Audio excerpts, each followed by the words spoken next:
I'm good. How are you? Good. Now, you didn't just come off of spring break. You had that a week ago, right? Right. Yeah. Okay. All right. So you're back in full-fledged school mode. Yeah. So what kind of stuff are you doing today? The application of differentiation, so a lot of word problems. Okay. Word problems might be better if you sent me a picture. Okay. It depends on what they are. It depends on how complicated they are. If they're like 2 paragraphs long, send me a picture. But We have the same textbook too. okay. Oh, we do have the same textbook? Yeah. What page is it on? 226. 2 what? 26.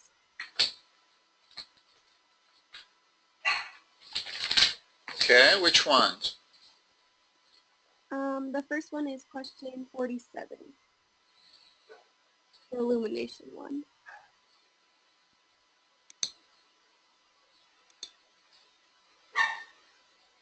Oh my God. You couldn't have found something easier to start me on? Hold on. Just a second. Let's see. This optimization problems. Okay. Yeah. All right. So, first thing to do on these is to draw a picture.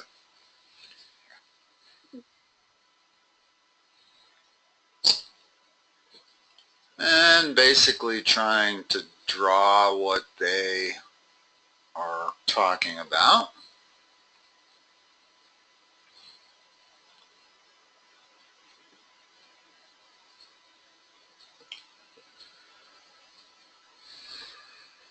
Diameter is 4 feet.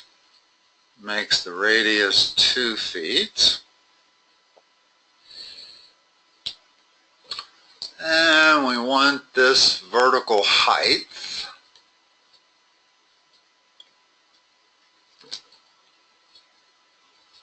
Such that the illumination at the perimeter of the table is maximum if the illumination equals this formula.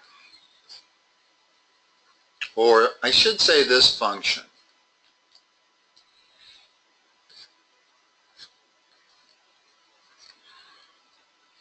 Where S is the slant height and alpha is this angle right there. Alright.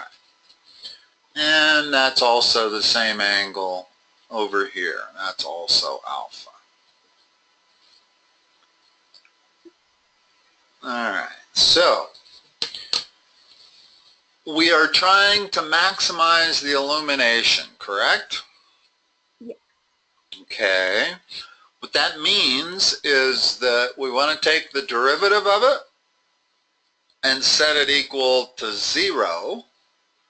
And any kind of function that you have, if you're looking for the maximum of it, it's going to be where the derivative is 0. In other words, even if I had a parabola like that, that was a quadratic, and I wanted to know where that occurs, that maximum right there, I will take the derivative of the function, set it equal to 0, and that necessarily gives me those local extrema. In other words, the maximum has to be where the first derivative is 0. So I have this relatively complicated looking function that I don't even know how to graph, but I don't care. What I'm going to do is take I prime, and let's talk about that for a second. Man, they don't make this easy. Yeah.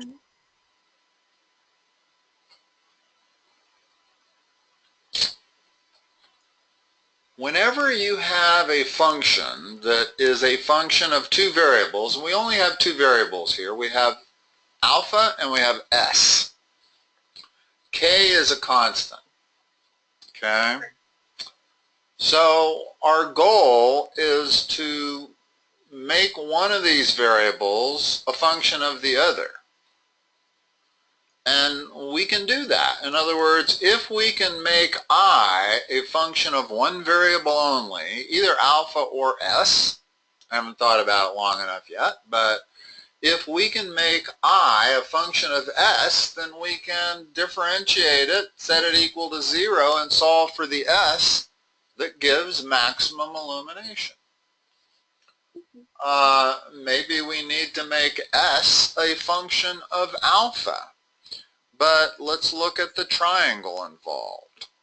In other words, if I take my picture and I make a triangle, that's alpha, that's s, that's what we're trying to solve for is h, and in fact, if, yeah, we want to make alpha and s a function of h. Now, can we do that? We know that's 2. So let's see. If I'm trying to make alpha a function of h, then I can say the tangent of alpha equals h over 2, which makes alpha equal to the inverse tangent of h over 2. So I've made alpha a function of h. Now can I make s a function of h? Yeah, because the s being a function of h. Yes, s squared equals h squared plus 2 squared. So s equals the square root of h squared plus 4. So I now have alpha as a function of h, and I have alpha or s as a function of h. And so if I go into this thing and substitute, this should work. It's complicated, and maybe I'm missing something here.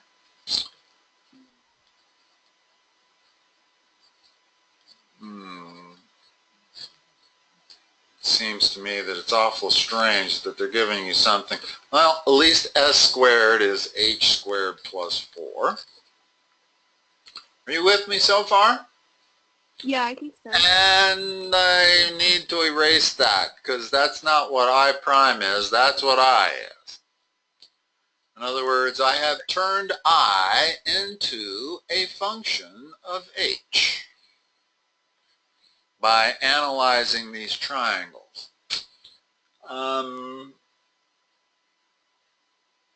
Now, how hard is that going to be to differentiate and solve for h? Makes me think that there might have been an easier way to go. What kind of calculator do you have? Just a simple one. My TI-84 just ran out of battery. Okay. So you don't have one you can do derivatives on, numerical derivatives? No. Let me think about this for a second. The fact that k is a constant, let me look at the problem again.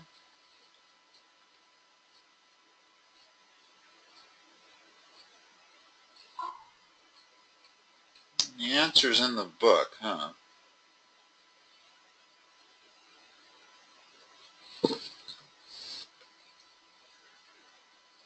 Well, what bothers me the most isn't finding the derivative of I. what bothers me the most is how are we going to handle K? Is it possible that K goes away? I don't think so. Let me erase most of the stuff I have here. Usually simple optimization problems is they give you two variables and you have to put one variable in terms of the other and then do what I'm doing. This is unusual in the fact that we needed to take both variables that are in the I function and turn them into functions of H, because we want to solve for H. In other words, I'm going to say I prime of H equals 0 and solve for H. H equals what? Well, if I know what I prime is, then I can set it equal to 0 and solve for H. That's what's going to happen to the K. Is when I set it equal to 0, it's going to disappear. All right, let's tackle this derivative. Okay.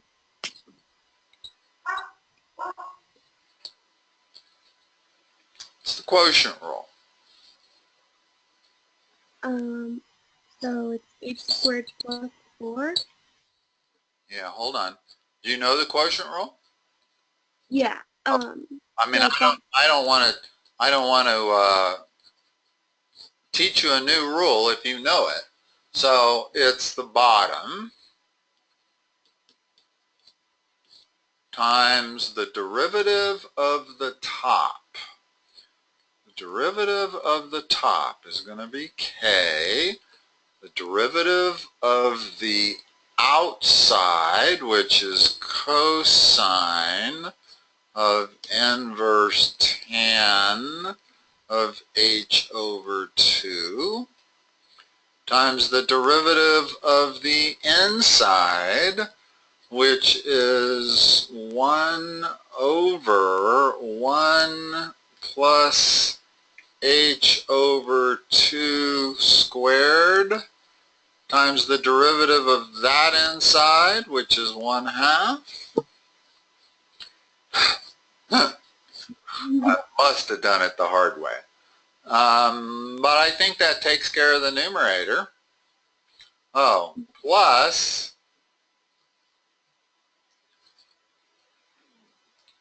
K, the numerator, times the derivative of the denominator, which is 2H, all over the bottom square. The only thing I can assume is that they meant for you to do this on your calculator. Although it is certainly one you can do using the quotient rule and the chain rule and knowledge of what derivatives of inverse functions are. Labeled that with a 1. That should be a -1, like that. Now, when I said I was worried about the K, well, let's look at this thing. This thing isn't as hard as it looks. First of all, I'm going to set I prime of H equal to 0. Okay, because I know that the maximum point on the original function is going to come when its first derivative is equal to 0. You with me? Mm-hmm. Now notice that I can divide both sides by K, and it eliminates the K. In other words, I can factor the K out and then divide both sides by it. I still have that 2H right there. And another key thing when dealing with fractions that are equal to 0 is I don't really care what the denominator is. The numerator has to be equal to 0.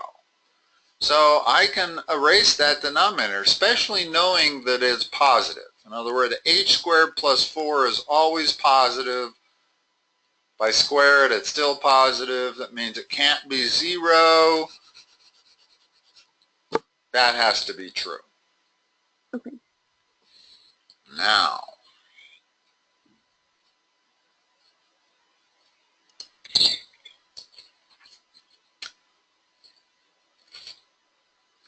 we've got to put this into a calculator to solve it. I have no idea how to solve this. We've got a combination of polynomials, trig functions, inverse trig functions, a complicated polynomial, minus another trig function of another inverse trig function. Yeah. I have to find out where this thing is equal to 0. Well, shall I try Wolfram alpha? How important do you need an answer here? I guess we can look at the back of the book and get the answer, but I'm kind of curious if we put this into Wolfram alpha whether we'll get a proper answer. Here, let's look first of all. 22647. Let's see, what is this, chapter 3? Section 3 what? 3.7. And this is 47. So their answer is h equals square root of 2 feet. H equals square root of 2.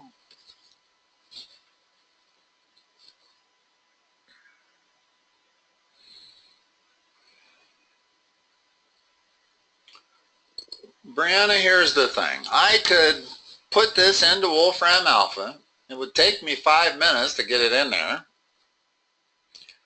And if it shows an answer of square root of 2, I'm going to say, oh, cool. I didn't make any mistakes.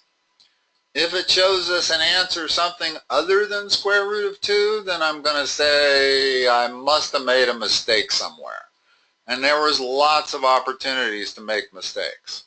When you're taking the derivative using the quotient rule and trig functions and inverse trig functions and the chain rule, it's really easy to make a mistake. And then what's going to happen is I'm going to say, let's not spend any more time on this problem and let's go on to another one. It isn't the solution that matters as much as setting it up. Right. Okay? And I believe I've set this one up properly. This is a really hard problem. I've seen few problems, and I've seen a few that involved rotating lights spinning that were harder than this. But this illustrates a very prime principle of optimization problems. And that is that you almost always have your function being a function of two different variables. And the secret is to use another relationship between those two variables to convert one variable to the other. And then you can take the derivative of it. And in other words, as long as this is a function in terms of alpha and s, like it was at the beginning, I can't take the derivative of it. Well, maybe I could. Maybe I could, and I would have I would end up with a d alpha dh and a ds dh, and it's not a related rate problem. Have you had related rates, Brianna? Yeah. Okay. Well, then you know what I'm talking about. In other words, if you have a lot of different rates of one variable versus another, then it's a related rate problem. But if you merely have a function who you're trying to figure out where the maximum of that function occurs, then it's an optimization problem. And all optimization problems are such that you have to get it into a function of one variable. It doesn't matter whether I'm talking about a corral off of a barn, which I'm sure you've done that one, or a corral next to a river, or whatever. You have an area function you're trying to optimize, and it's a function of two different variables, but one variable is a function of the other, so you can make it all a function of one variable. And that's what I did here, is I was able, since they're solving for h, it would be nice if we had our illumination function as a function of h. And I was able to do that because I could make alpha a function strictly of h, and I could make s, the lateral length, a function strictly of h. And so I turned it all into a function of h, took its first derivative, set it equal to 0, and there's the answer I got. Right. At least we'll pretend. Okay. What's another one? Like I said, the secret on these is setting them up. And anytime we're looking at word problems in the 40s and 50s, send them in advance, please. Okay. Okay? It means you're talking about the hardest problems of that chapter. And if I had an hour notice to look at it first, if I didn't do it the right way, I may have discovered it, although I'm pretty sure I would have figured out to do it this way, despite the complexity and difficulty of this way. If you're using a calculator, it's not so bad. In other words, if you have your normal calculator is a TI-84. Mm-hmm. Do you know how to take numerical derivative on that? No. Okay, you can do it. You just have to, I think, hit the main or the menu or whatever that main button is, and it's option 9. It's called Ender, N-D-E-R. And you have to figure out how to put it in right also. And it's not that easy, particularly a function like this. The more I think about this, the more I think, gosh, is there a way? No, I do not see any other way. Even to make alpha a function of h. Could have said, no, can't think of any other way to do that. All right, do you have another problem? Yeah, an easier one, hopefully. Okay. 23 on page 224. Okay. Yeah, this looks like it probably would be an easier one. So we have a semicircle on top of an ordinary rectangular window.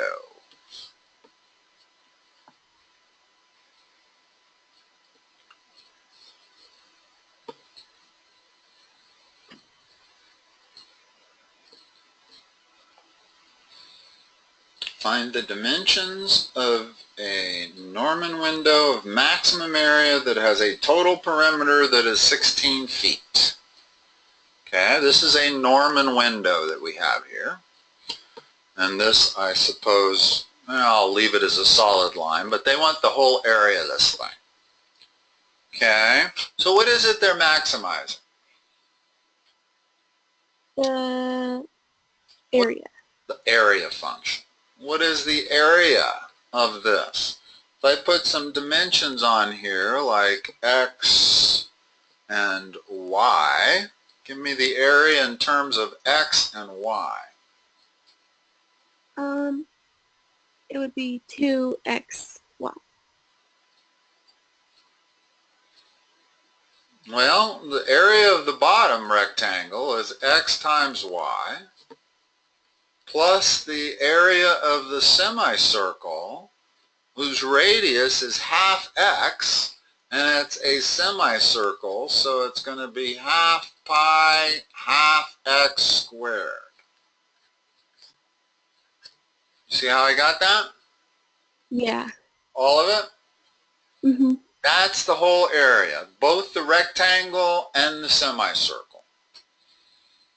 Area of the rectangle is xy, the semicircle is half a circle whose radius is 1/2 x squared. Yeah, in other words, that radius is 1/2 x. And I got pi r squared, and it's half. Okay, I got it right. Now, notice that our area function is a function of x and y.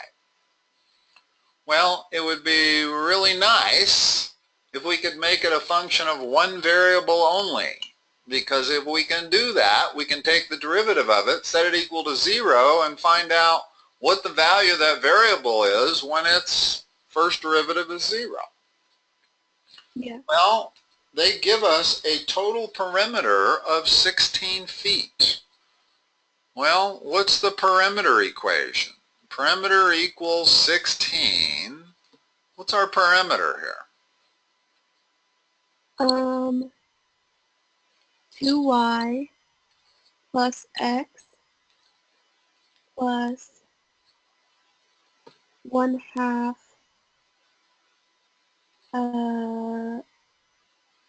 I forget the perimeter equation for a circle. The circumference is 2 pi r. Okay. So there it is. In other words, it's half, because it's only a semicircle, times 2 pi, and r once again is 1/2 x. So now let's solve that for y. Okay, well, let's simplify it a little bit.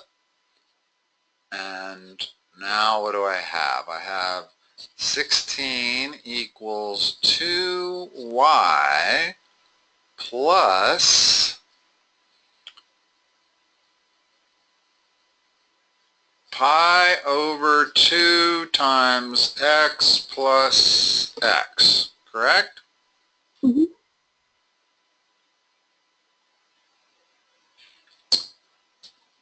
I can move both of those x's to the other side.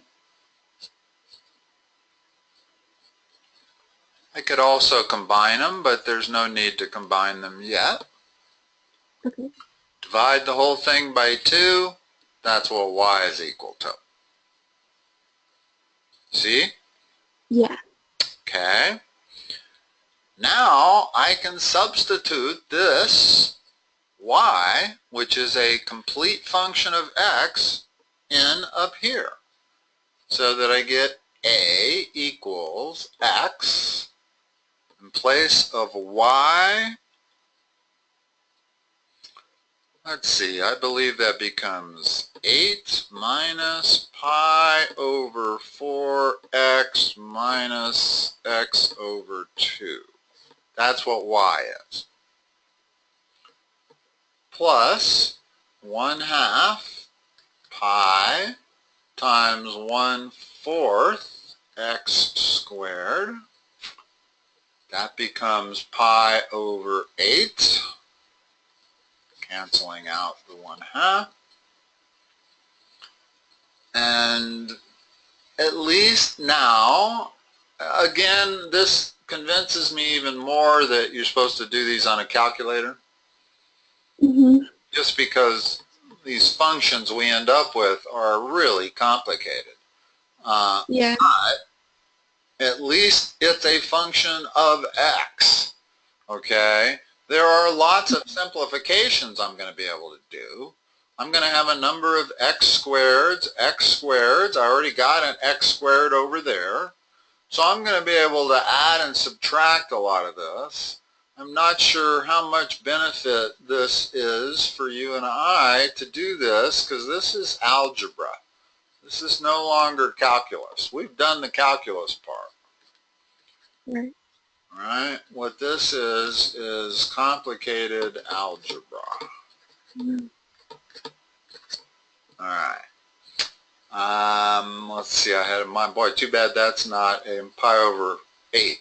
Then I could cancel those two terms out, and I'd have something really easy to integrate. Yeah. But I do anyway. Almost. I can factor. Well, I could certainly factor an x squared out of those three terms. leaving me with just a number in the parentheses, and that number is going to be part of the derivative. In other words, again, I'm going to want to take the derivative as a function of x, which is quite doable. In fact, I don't have to combine anything. Let's do it. It's 8 minus pi over 2x minus x plus pi over 4x. That's the first derivative of our function. Okay. Now I'm going to set that equal to 0 and solve for x. And not that hard to do. I can take the 8 on the other side, make it a minus 8. I can factor out an x. My coefficient becomes this.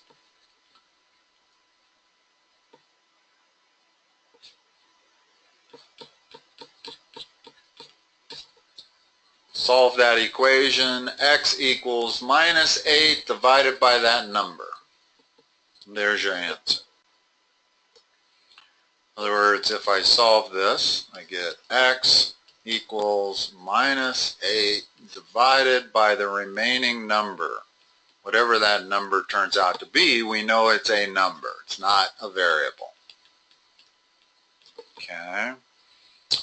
And that number is going to be positive. No, better not be positive. Better be a negative denominator. And it will be. Because this will be minus 4. In other words, that turns that into pi over 4. That's negative. The numerator is negative. X is going to be a positive number.